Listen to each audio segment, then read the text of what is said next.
Let's join together in prayer.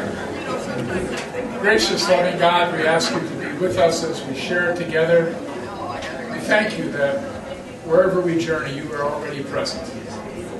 We ask for your guidance in our lives each day. Help us to hear those prompting words that you give to us again and again. In the name of Jesus we pray. Amen. Welcome to the forum. A couple seats still up here. But good to have you here. Today is a day that you get to work a little bit, I guess, too, because we said that today would be kind of more questions, and then I would respond to certain questions that you might have or reflections that you might have, and I thought that would be kind of fun. Last week, I shared kind of our journey together a little bit from my perspective, but to hear kind of thoughts or questions that you might have is the purpose of today. So I'm just going to say it's yours, and I'll respond to that. John? My wife just wanted to know how old you are. How old I am? We'll start out with the easy ones. Wait, do I need a lawyer? You can tell your wife that I'm 67. Just an icebreaker. That breaks the ice wonderfully. Okay.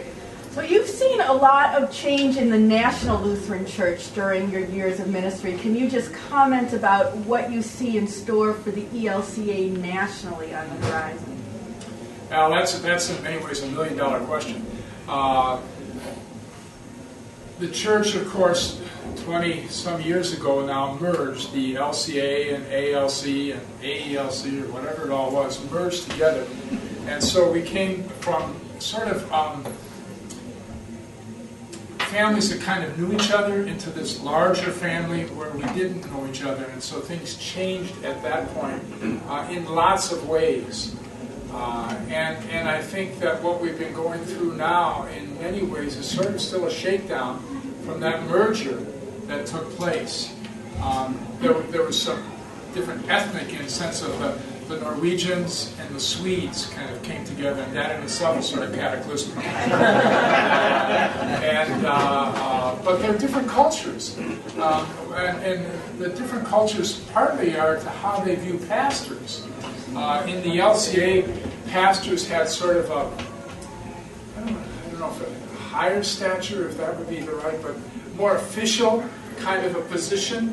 In the ALC, a pastor was sort of more sort of not as professional, looked at as a professional, but looked at as a called pastor rather than a professional pastor.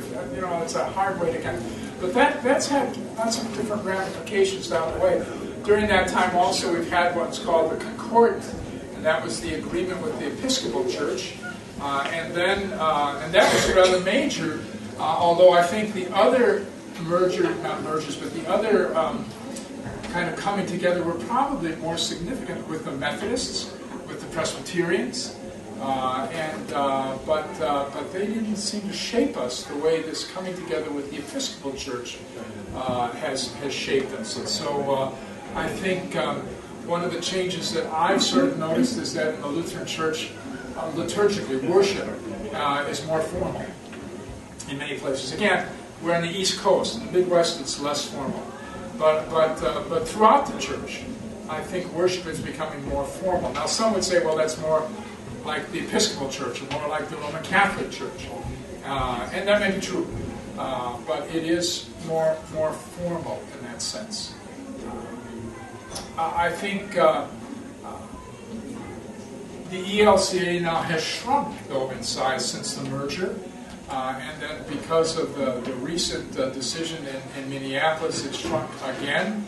So we're looking at the church a bit differently. Now the national church has become much, they use the word leaner, but smaller. And so that has made a bit of a difference as well. I think in the old ALC, everything was about the local congregation. Very similar, the term is polity, how a local congregation works. Very similar to Missouri Synod. Each congregation pretty much was on its own, was joined into this larger church called called the ALC back then or whatever, but it was about the local church.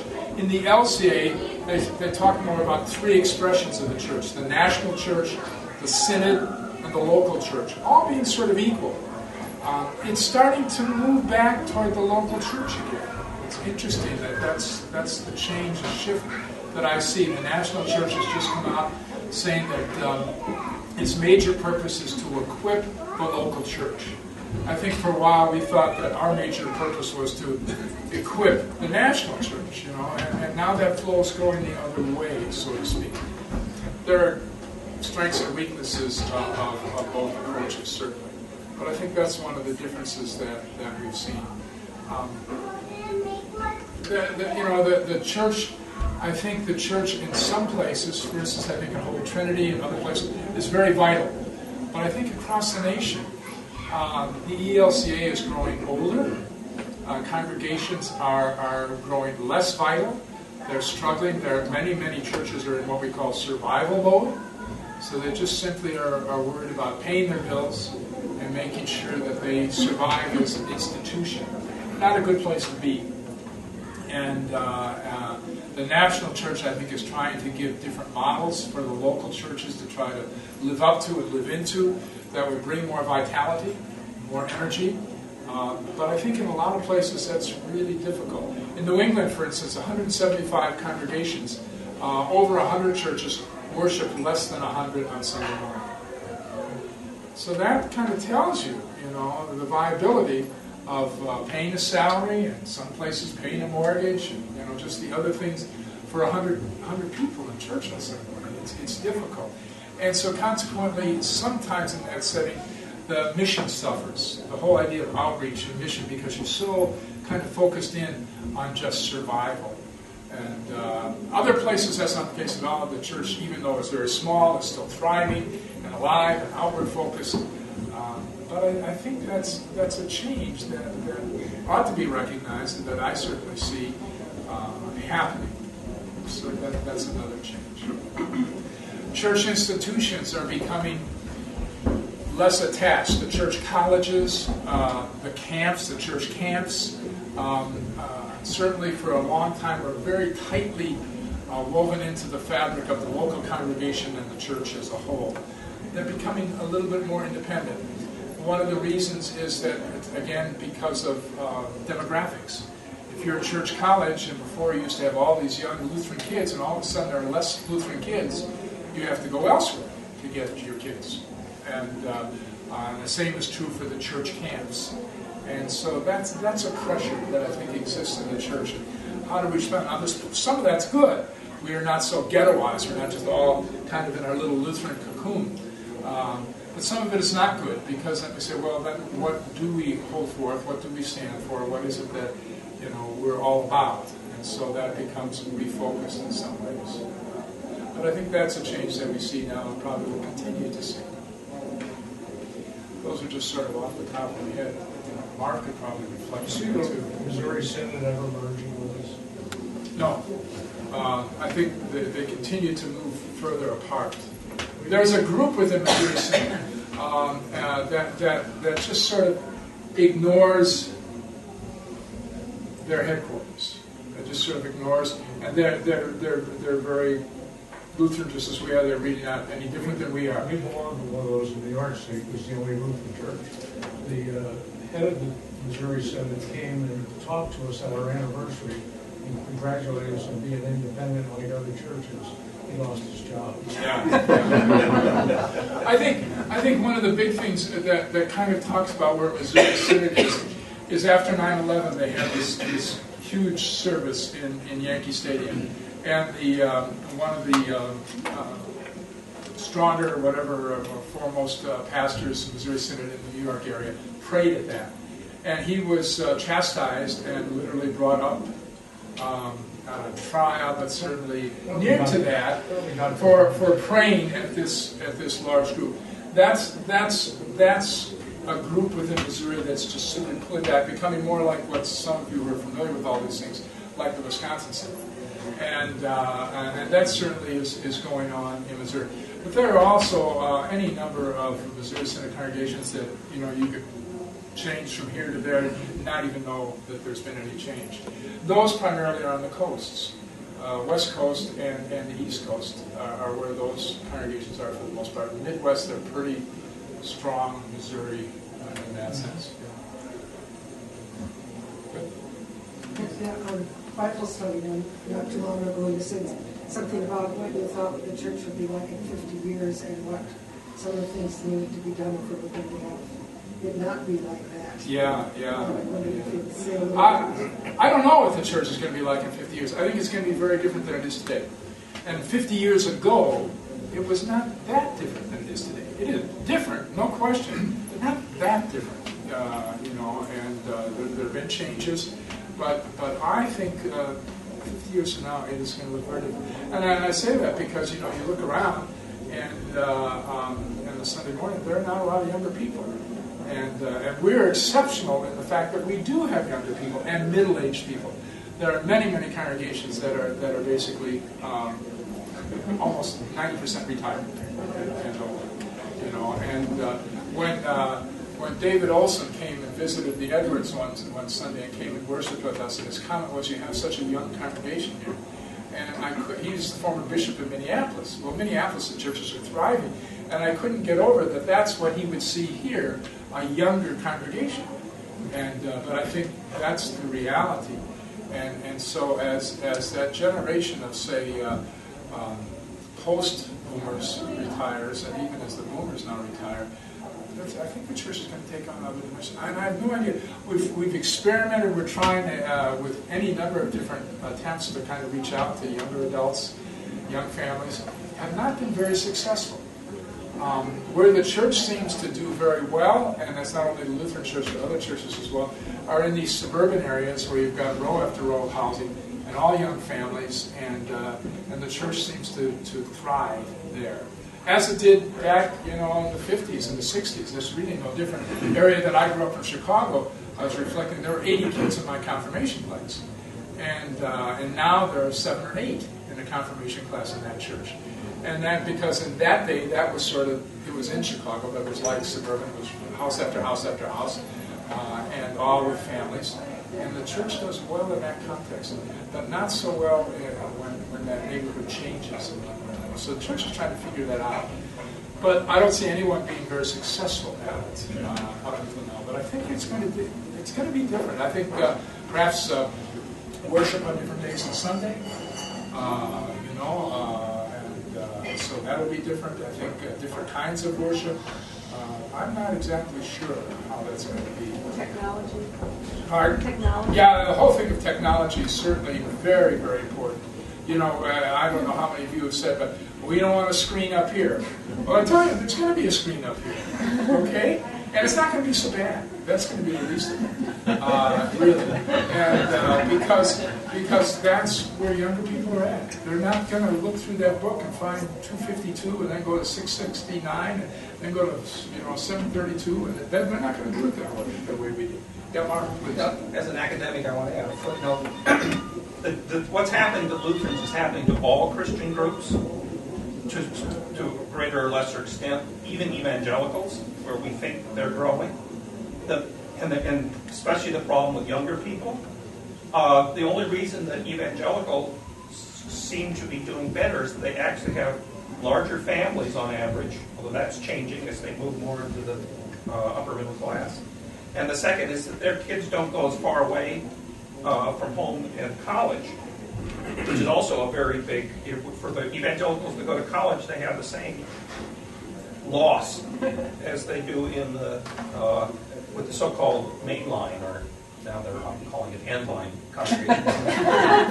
So we're dealing with a large social change where we don't know what's going to happen. The Catholic Church is in terrible shape, to give another example, in terms of retention and attraction of younger people. An interesting statistic that when I was in college, the largest single group within Phi Beta Kappa that went into professions went into the ministry. And so if you took Phi Beta Kappa and you shook it out, how many became college professors, how many became doctors, the largest single group became pastors. Today, I would dare say there aren't many Phi Beta Kappas at seminary, you know. Matt Zealy would be an exception, but there aren't many, and so that doesn't necessarily show the quality, but it shows that you're taking a different group of leaders, and that certainly is having an effect on the church as well, in that way, and will have a long-term effect on the church, I think, as well.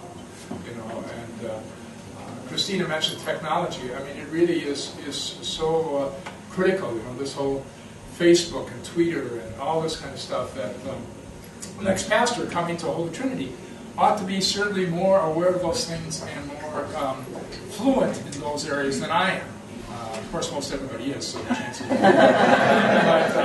but it's important. It doesn't mean that that's the way they would do ministry. They really need to be aware that that's out there and that's where people are at, and that's some of the things you do. I think what Ray and Sue have done with the website is great, but I don't think our people use that too much. But it's interesting, we had a new member in our last new members group who said, well, I watched on your website worship for the last couple of months, and I thought, well, maybe I ought to come. Well, that's something we need to be more and more aware of and figure out how that works. Talk about our shut-ins. How do we get them set up? It's one thing, 80 today, but 80 tomorrow, where people are a little bit more computer literate. How do they get the service in their homes and stay connected in that way?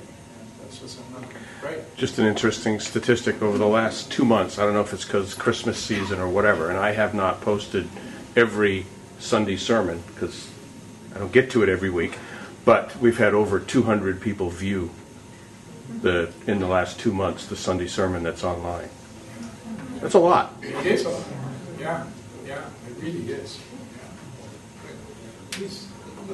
I was wondering if you, throughout in your personal life or in your ministry, felt that regarding faith, you were out in the wilderness and wondered, where is God? Yeah, I think a lot of pastors do that and go through that kind of sense of feeling. I have not particularly myself, and I'm thankful for that. But I think a lot of people go through, a lot of pastors go through that sense, just like all of you do, or some of you do, and have that sense of just feeling distant and cut off. It's interesting, Lilly Foundation that Mark does a lot of work with, I've done a great study on why do pastors drop out. There's a huge dropout ratio of pastors, particularly in the first 5 years or 10 years, whatever, that kind of beginning ministry, and they quit. And they say, why is that? And so many will say it's because they feel isolated. They have no friends. And the standard rule when we were going through seminary is you don't have friends in the congregation. That doesn't work. And I have not found that to be true at all. I think almost all of our friends have been members of the congregation, or a lot of them members of the congregation. And that's worked fine. You need to be aware of certain boundaries. But I think there's an isolationism that can take place very easily, depending on the pastor's style. And it's that kind of loneliness that creates, I think, a lot of crisis. Also, I've always been around other pastors, and that's been really positive. When I was in Portland, Maine, there were 5 of us who met every week for really and it was Missouri Synod, and at that point LCA and ALC. And we met every week, and then there were other pastors from the outlying area, Brunswick and Auburn and Kennebunk, that would come to that as well. But it was the 5 of us right in the Portland area that were very, very close. That was very helpful, especially as a young pastor. And then down in Virginia, we had a conference of pastors, so we meet once a month, and that was fine. But it wasn't meeting some of our needs, and so again, we got together with about 5 or 6, very intently studying and supporting each other and challenging each other. That too was very, very helpful. And I've not had that here in terms of a group. Having Pastor Lindstrom here has been very good. Having the interns here has been very helpful to me in that way. But it's that's one of the things probably that's changed, that the pastors' groups are not as tightly connected as they once were. There once was a real sense of you were there for each other. Now it's a little bit more of a Lone Ranger sort of mentality, which I think reflects the culture probably as much as pastors. Dave? Last week you tended to be pretty complimentary of Holy Trinity. But are there areas where you see that we need to improve? I think always the challenge is to be growing as a congregation, growing in our stewardship. You know, when you check the box that says the same as last year, even though I know the economy is changing, those things, it's not a good thing for faith. You know, it has nothing to do with the church budget. I mean, in the end run it does, but that's not the reason to kind of do it. It has to do with faith and growing and commitment.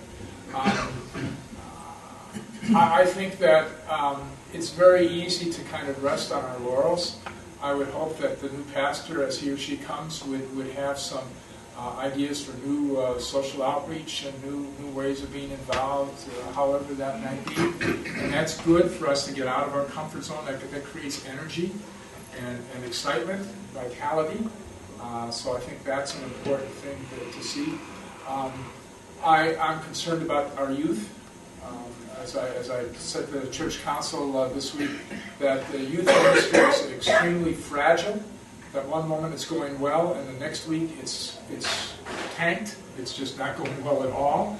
But that's the nature of youth ministry, and I think we need to just keep on making sure that the youth of the congregation are being ministered to and fed, and it's going to be done in different ways. There are going to be different people to plug in different ways. I think that's a concern. I think one of the areas that we need to be aware of at Holy Trinity is the aging of our congregation.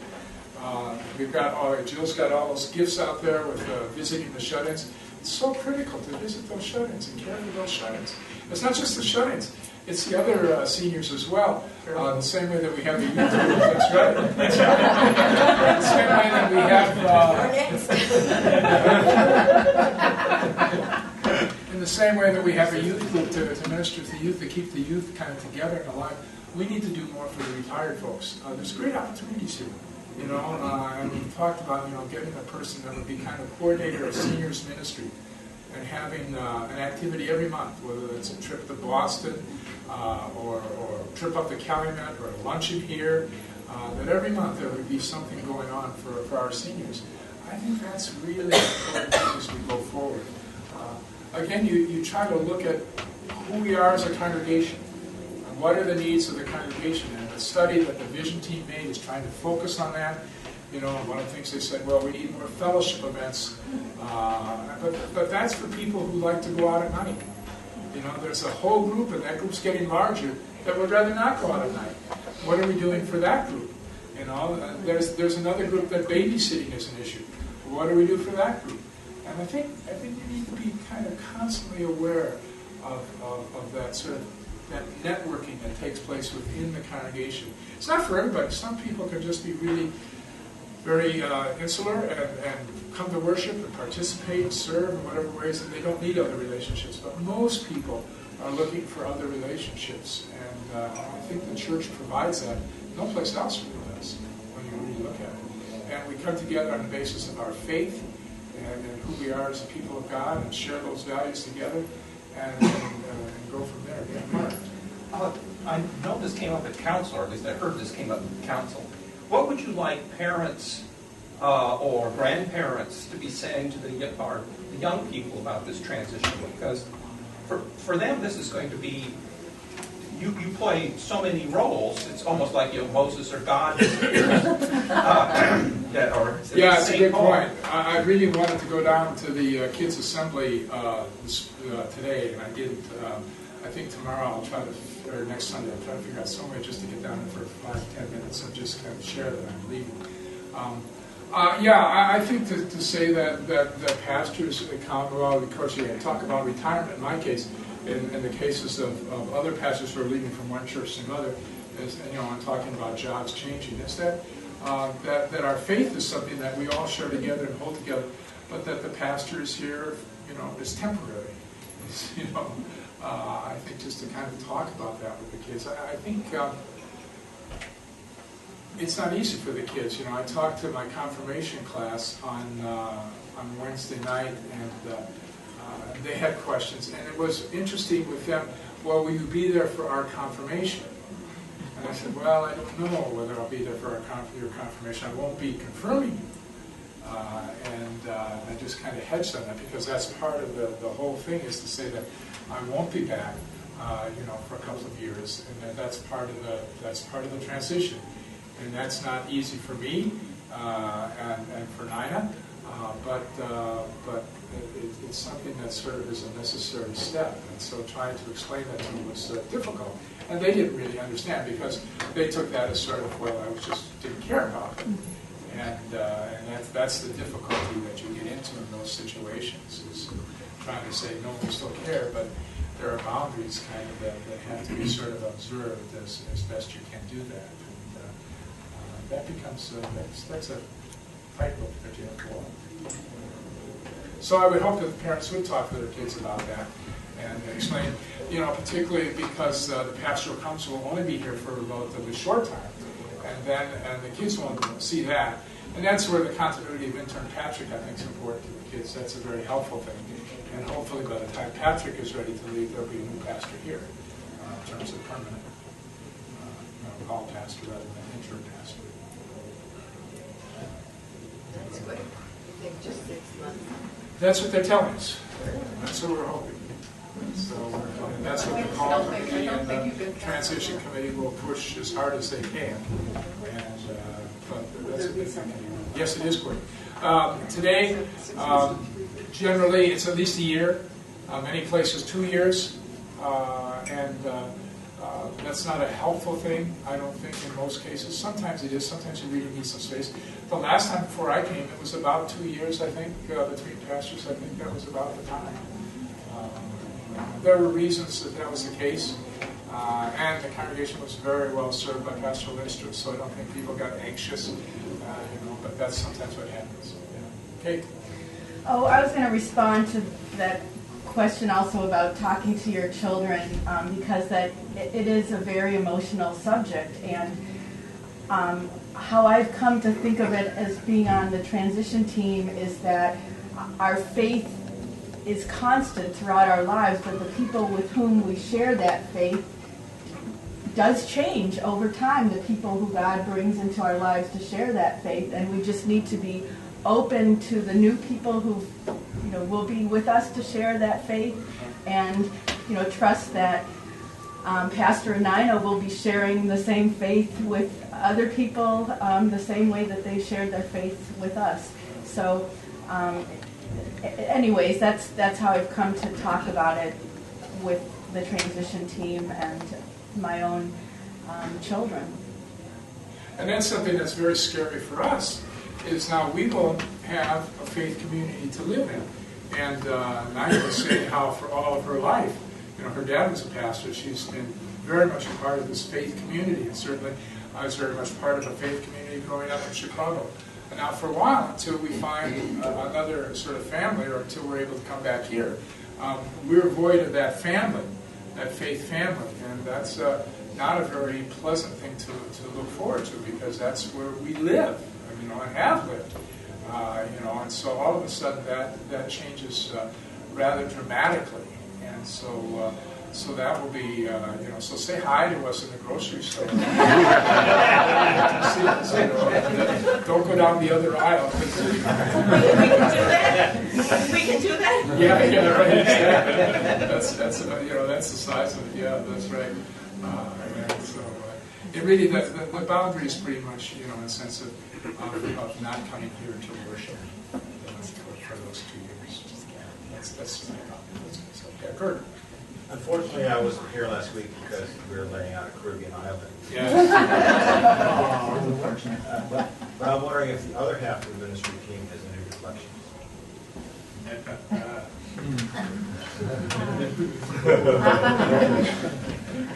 Not to put her on the spot or anything. You can Put her on the spot. She's been a vital part. Yeah. I don't know if I can. I don't know if I can. I want to add It's pretty something. emotional. I want to add something to that. Is there any guidance for having the husband home all day?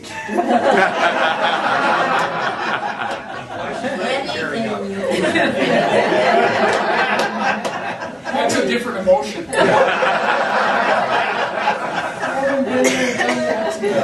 I told Jackie this morning, I said, well, I think that I'm going to be sending Lynn down to see Lynn.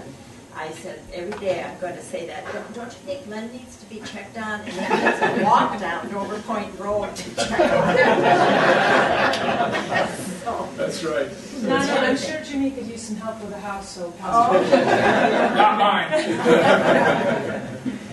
I think I've told Pastor and both nine, I can retire 25 years. That's the best part of retirement, being together every morning. We have our coffee and tea at 6 o'clock, and the day goes on from there. That just makes the day off with We go on from there. See, there's hope. I had to think hobby. Out of the house hobby. Do you have a bucket list? No, although I've got this pad of paper that has things to do, but I just got it out now this week. And what's the first thing on it? Yes, one thing on it. Well, I just started. I gotta get the tires and the car balanced.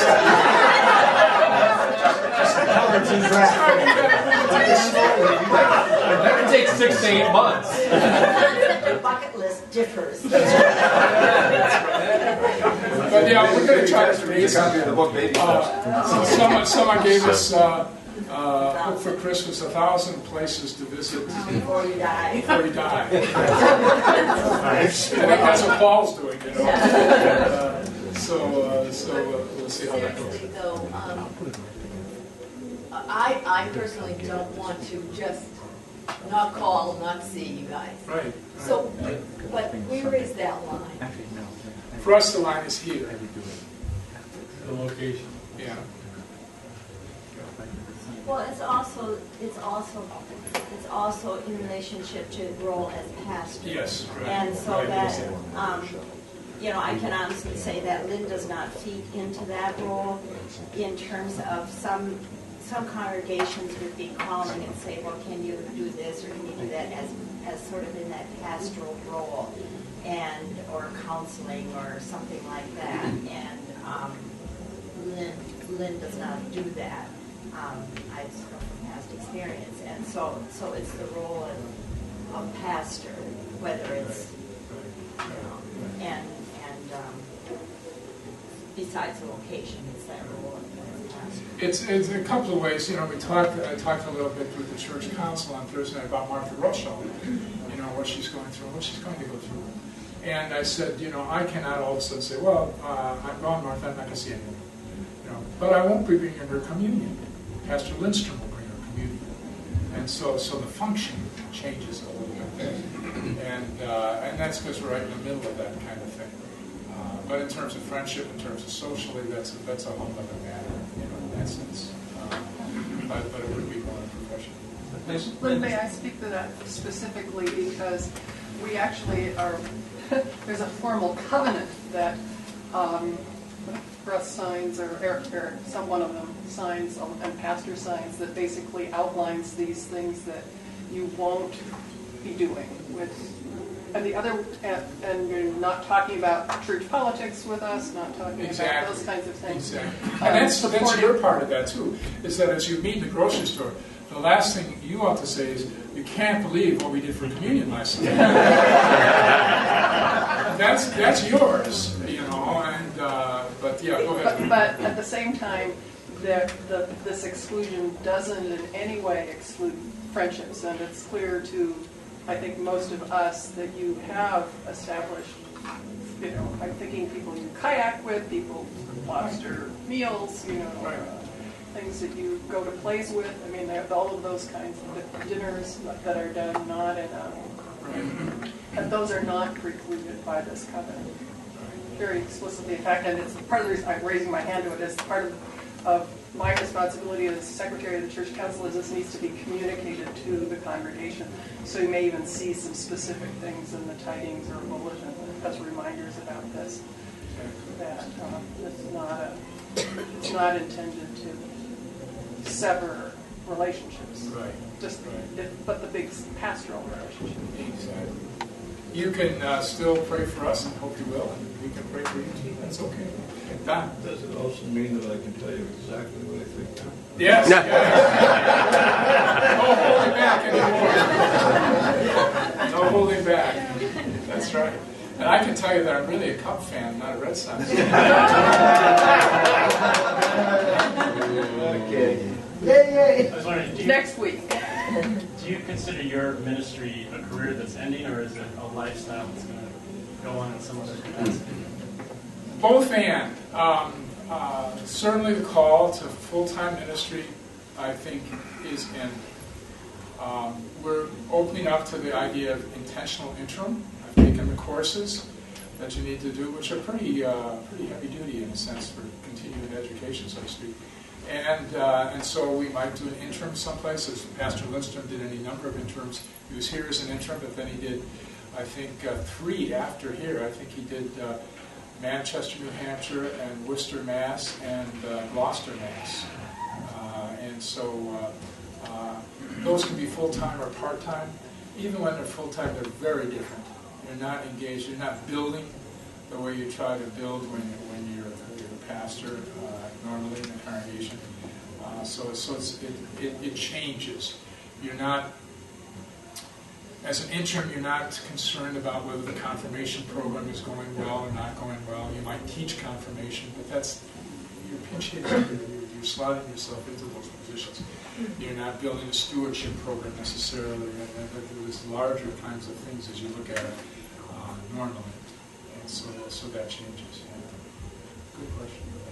Matt? Very simply, just who are some of the people who have influenced you? If you look back and say there has been success in your life or in the congregations that you've served, obviously being a Lutheran, you could chalk that up to God's grace, but who have been the individuals who have modeled for you good leadership habits and things like that?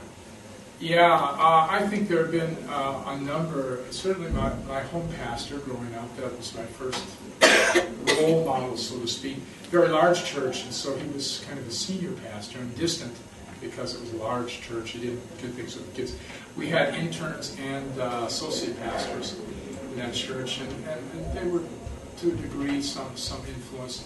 Friends along the way, all my friends were in the church, and I think we were for each other kind of role models and sort of kept you on the straight and narrow a little bit.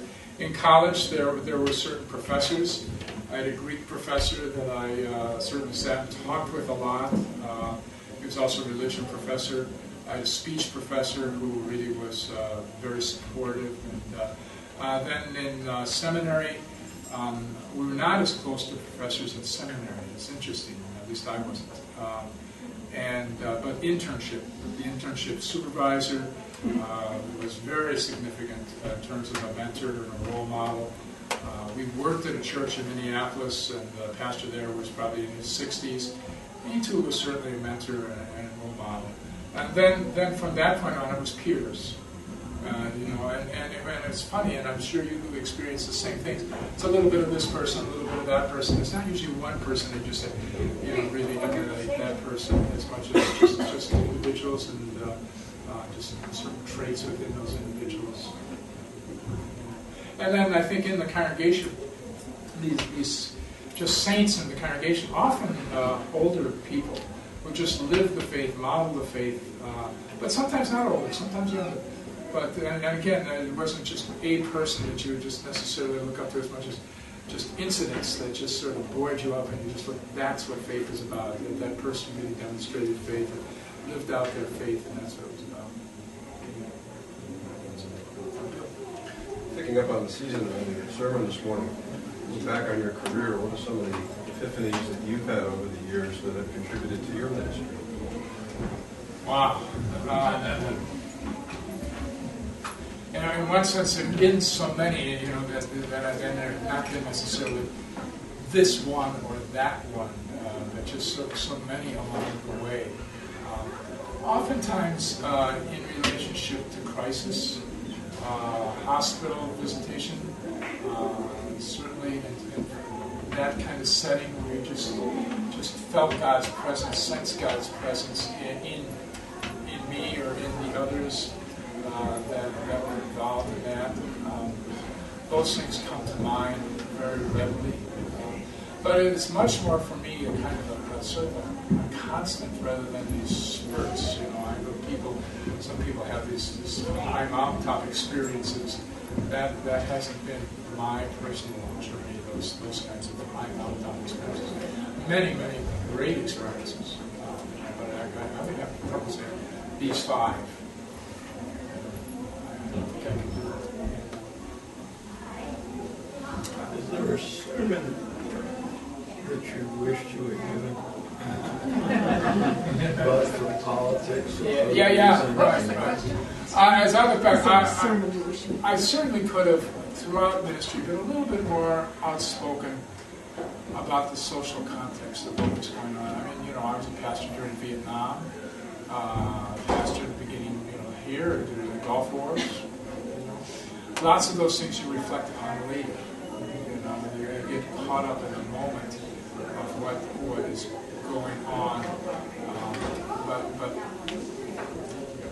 But so yeah, some of those things to talk more about that, whether it's racism, sexism, those things that are so much in our fiber, and that it's hard to almost stand back from it and to talk about it. But those are some of those things I would like to maybe address more head on than I did. Although by not addressing it, it was smooth sailing in a sense. That's the other side of it. But yeah, some of those, and again, it's not just to address them. It doesn't do any good to address them if nobody hears.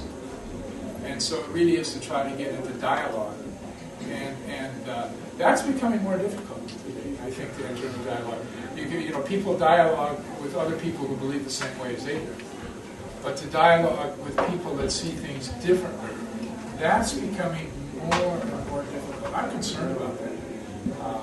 That there isn't a place where you can dialogue. Right away, people want to take sides. And so I think congregations, for the most part, are all on one side of an issue or all on the other side of the issue. And very few congregations are able to straddle kind of the differences. And I hope that's something that can continue at Holy Trinity, because I think we can do that here at Holy Trinity. And so there are people who are conservative, there are people who are liberal, there are people who think we should go on bomb, and people that think we should never, give $1 to defense budgets, and those. That's healthy, but to be able to talk about it, I think is becoming more and more difficult. The ELCA has these social statements that they put out, and the best thing about them is it gives opportunity to talk about it. I think too often they're seen as sort of the end decision, and that's a big mistake. But if they can raise the issue so we can talk about the environment, and those things are pretty critical. But how do you talk about it? How do you talk about it? I think that's important. Billy actually said just the opposite, Black. Just the other day we were talking about you, and he said one of the things that he respected so much was that you didn't put your opinions onto us in sermons, and that's what has happened in the past. And so that was something that really thought I you for that. And when I think of you is bringing spiritual gifts so to the front at Holy Trinity that you've done. And that's one of the gifts I think that our church has done. Thank you. In discussing these social issues or whatever, Andrew Rachel's in her sermons, she's often said, I expect this to be more interactive than maybe the people who so that in the congregation. Do you see that in the church? It's all the style of the pastor, and how comfortable you are with those things. And it's also the style of the congregation, that while some people could gear into that, a lot of other people can't.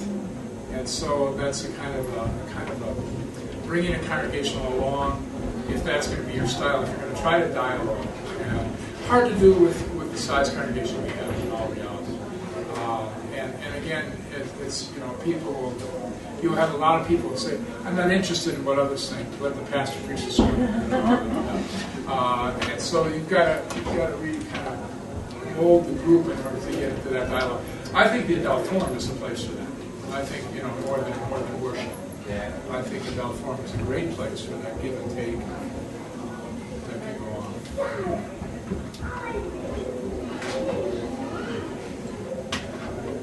On a personal note, I hope you're going to be able to see your grandchildren soon. Thank you. Yeah, we're going out mid-February. We're going to go out to Denver and Colorado Springs, and then from there go down to Arizona and see friends from Seminary Reunion, and then back to Colorado at the end of that. So about a month, and so we'll be done. So we'll see them, and then hopefully other times as well.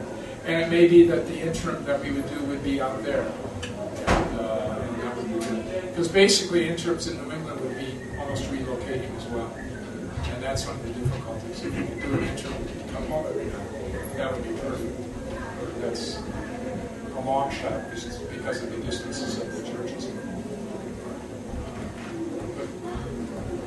Linda? I think you mentioned at one point you thought you would try to stay on the Calumet board. Is that? Yeah, I've been staying on the Calumet board for a while. The Calumet's going through a huge transition as well. In fact, on Thursday this week, we're going to be interviewing the 3 candidates for the new executive director post there, and it's been a difficult and hard time at Calumet in terms of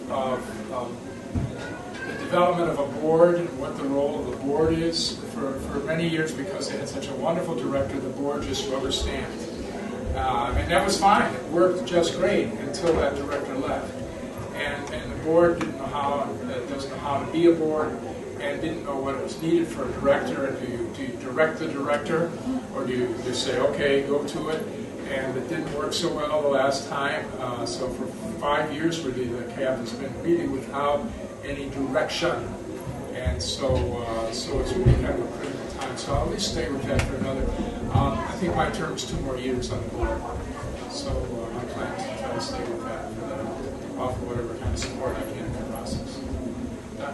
Can I just say that what you just said happened at Calumet is not what happened here. When you arrived, I think that we were in the position that Calumet might have been when Don Johnson arrived. Maybe that's an exaggeration, but basically. And now you have helped us by leading leadership. You have mentored us to become leaders. So I don't think that you're leaving, although we're going to miss you terribly, we will have as big a leadership gap as we might have had. Thank you. Thank you. And I think that's true. I mean, I think the congregation is just ready to move forward, move on to the next era of its life. And that's an exciting place to be in, because a lot of congregations are not in that position when they go through a transition. But I think Holy Trinity really is just strong leadership, strong current mission that's going on, and open to whatever may come down the line. I think that's been, again, one of the strengths of the congregation is that we respond to sort of what's placed at our doorstep. We're not out trying to create something that's, a new paradigm or brand new. We just sort of say, okay, what's here, what's available, and how do we take that and do the best we can and make that into something very, very important. And it's, whether it's with the Indonesian church, whether it's Tanzania, Guatemala, whether it's with Operation Blessing, whether there's just any number of areas where we can do that, and where more can be done. And I think that's what's exciting. Is to say, what does God now have in store? What's going to open up that we never even thought of? I mean, 11 years ago in this group, we would not have been talking about what we're talking about today, because those are things that just sort of open up, God placed on our doorstep, and then we respond to that. So that's one of the exciting things. And you kind of go at that. There have been other things sort of placed at the doorstep over these 10 years, and we just haven't developed. That's okay. That's okay. You kind of just wait and see what is it that just kind of takes off. Where leaders rise up and say, I'll help with that, I'll do that. And then you go. The thing that I attracted me originally to this church was the dialogue. And then looking at things with an open mind compared to Persian. And that's so much in contrast to any church I've accepted prior to this. The church had to say, well, this is how it is. Whatever it takes now, they're going to usually work after. Was there something that influenced you to be dialogical, or is it just part of your nature? Yeah, I think it's both part of the fabric of this congregation. I think it's here, as well as it's my style as well. And I think that's what in the call process 2 years ago or whatever, that was part of what seemed very evident to Nigel and I as we looked at the Trinity, was that it was a good fit. So it was what was already here. It wasn't something you brought. I think it was very present here. So you just allow that to take place. Just facilitate. Again, with what is the given.